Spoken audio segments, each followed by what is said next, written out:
keessaa adeemuudhaaf maal gochuu qaba maaltu sarraa eegamaa yoo jenne jireenya kadhataa qabaachuudhaan jireenya kadhataa yookaanis jireenya gola keessa qabaachuudhaan galanni gooftaa keenya Yesuusiif haa ta'u. Jireenya gola keessa jechuun kushiinaa keessa jiraatan miti yookaanis immoo mana kutaa ho'ii keessa otoo hin ta'atiin bakka itti Waaqayyo wajjin wal argu qabaachuu jechuudha. Jireenya kadhannaa yookaan jireenya gola keessaa qabadha. Akkasinii galetti kadhannaan kallattii garaagaraatiin hin barannaa. Kallattii garaagaraatiin dhageenya kallattii garaagaraatti hiikuu dandeenya. Kadhannaan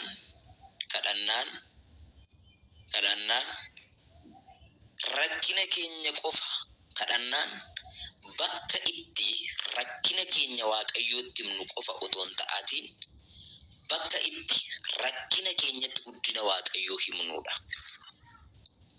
Ishee kana sirriitti jala muraatiin haa qabadha.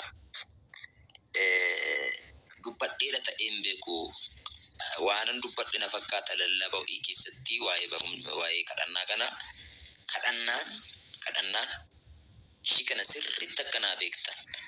Sababiin isaa namni hundumtuu kan ittiin beeku kadhannaa gaafa jedhamu kan inni yaadu maalidha? Rakkina ofii bu'aa haala ta'een Waaqayyootti himachuu qofa sana qofatti hidhamee jira sammuun dhaloota baay'ee.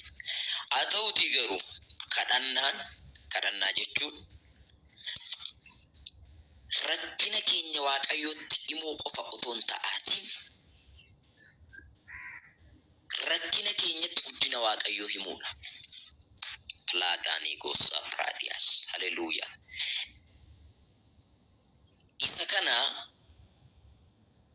waldaa kiristaanaa hunda keessatti kan beekame, amanaa hunduma biratti kan beekame,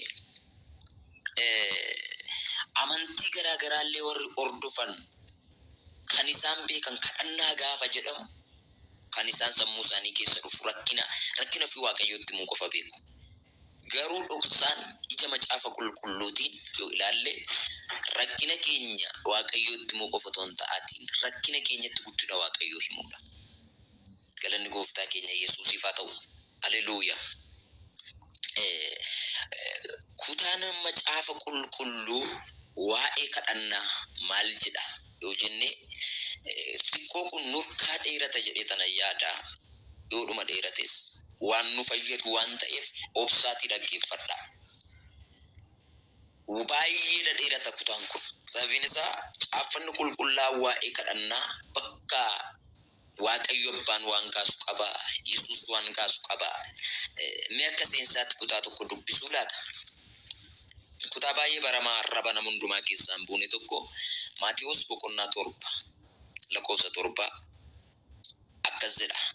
Yesuus itti fufee kadhadhaa isiniif hin kennamaa, barbaadaa hin argattu, balbala rukutaa isiniif hin banamaa.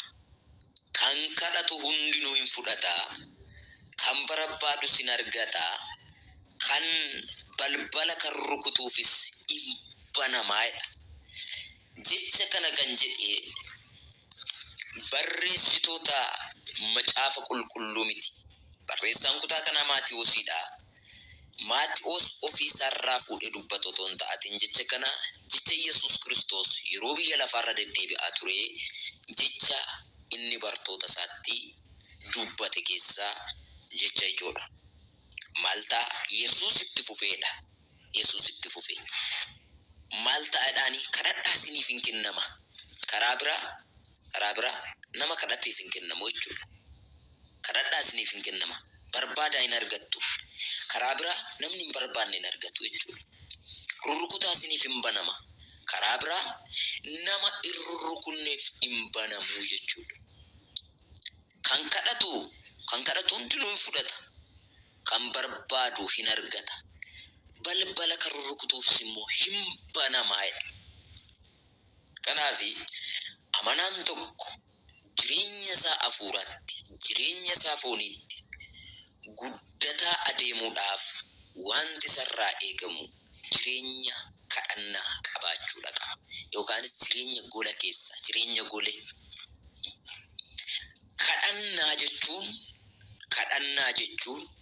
kadhannaa jechuun mataa ofii jalaa dhokatanii waaqayyoof mul'achuudha.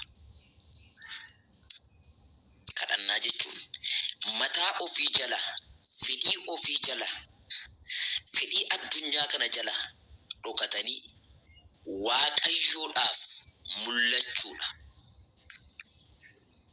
Galanni gooftaa keenya Yesuusiif haa ta'u.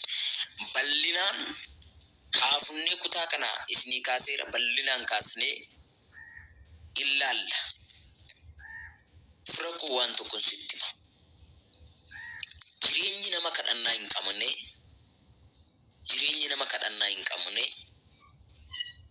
tajaajilli nama kadhannaa hin qabne guddachuu hin danda'u.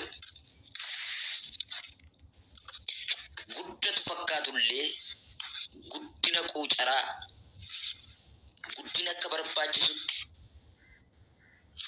ija kennuu hin dandeenyedha kan inni guddatu. Waan tokkoon isinitti hima.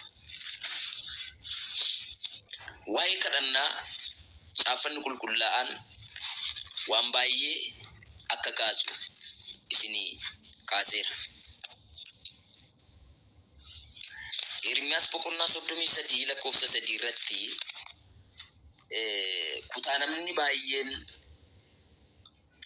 dubbisu tokko isinuu dubbisuu laata. Akka salphaatti garuu dubbatamee